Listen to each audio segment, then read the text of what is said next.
Proper तरीके से physiotherapy नहीं करवाते तो उससे क्या है कि आपको फिर मतलब मैनिपुलेशन की तरफ लेकर जाना होता है कि आपके जो सर्जन हैं, ऑर्थोपेडिक सर्जन जो हैं, वो आपको एनेस्थीसिया के अंदर आपका कंधा जो है उसकी एडहीजन ब्रेक करते हैं, यानी कि जो है वो स्लो एम्पलीट्यूड और हाई वेलोसिटी की जो मूवमेंट है वो अप्लाई करते हैं, यानी कि आपको एनेस्थीसिया देके आपके कंधे की जो एडहीजन है उसे एकदम खोल देते हैं। सो एक ये ट्रीटमेंट होता है। दूसरा सर्जरी होती है, यानी कि आपको स्वेयर केसेस में आपके कैप्सूल का रिलीज़ भी करना पड़ता है, यानी कि जो आपके कैप्सूल के अंदर आपका जोड़ फंस गया है उसको जो है वो सर्जरी के ज़रिए निकाला जाता है। सो बेस्ट ट्रीटमेंट फिजियोथेरेपी होती है कि आप फिजियोथेरेपी ही करवाएं।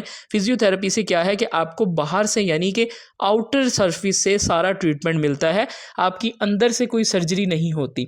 सो हमेशा जो है वो फ्रोज़न शोल्डर को पहले समझें, उसका प्रॉपर तरीके से इलाज करवाएं।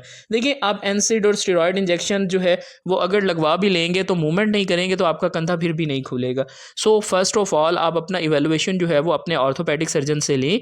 अगर वो आपको क्लियर करते हैं कि you have no any kind of fracture, arthritis, any kind of rotator cuff tear या कोई इन्फ्लेमेशन उनको डिटेक्ट अगर होती है तो उसके लिए वो अपना प्लान ऑफ केयर यानी कि उनको मेडिकेशन स्टार्ट करवाएंगे, और अगर वहाँ से वो क्लियर आउट हो जाते हैं देन वो रेफ़र करते हैं फिजियोथेरेपी के लिए।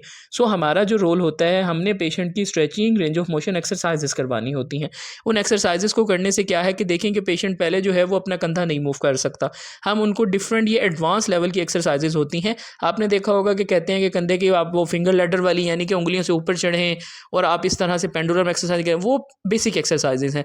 ये जो आप एक्सरसाइजेस देख रहे हैं ये एडवांस एक्सरसाइजेस हैं। अगर आप इनको करना शुरू करें आपको फ़र्क खुद महसूस होगा। So this is the frozen shoulder, कि आपका कंधा जाम हो जाना किस वजह से होता है, उसकी कॉजेज़ क्या होती हैं, सिम्टम्स क्या होते हैं, कौन से ऐसे फेजेज़ होते हैं जो आपको फेस करने होते हैं। सो अब हम आते हैं कुछ एक्सरसाइजेस के ऊपर। देखिए इसके अंदर हमने कुछ ऐसी एक्सरसाइजेस स्पेसिफिक करवानी होती हैं जिससे स्ट्रेचिंग भी पड़े, यानी कि आपके जो कंधे के मसल्स हैं और आपके जो पीछे स्कैपुलर रीजन के मसल्स हैं ये भी कंधे के साथ टाइट हो जाते हैं, क्योंकि आपका स्कैपुला भी आपके कंधे के साथ ही मूव करता है।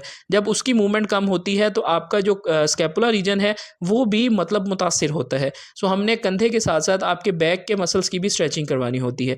ये जब हमारे पास पहले दिन आए थे तो इनकी रेंज ऑफ मोशन बहुत कम थी। अब जब हमने इनको कहा कि आप ऊपर लेकर जाएं तो ये इसको लेकर जा रही हैं, लेकिन अभी भी इनकी पेन है। अब हमने उस पेन को भी कंट्रोल करना है, इनको डिफरेंट थेरेपीज़ दे के इनको जो है वो हम शोल्डर के लिए जो है वो शॉर्ट वेव डायथर्मी देंगे, इनको जो है वो हम अल्ट्रासाउंड थेरेपी देंगे। उसके बाद इनके मसल्स को स्टिमुलेट करेंगे ताकि जो मसल्स वहाँ पर रुके हुए हैं उनमें मूवमेंट आए, फिर हम इनकी एक्सरसाइजेस करवाएंगे।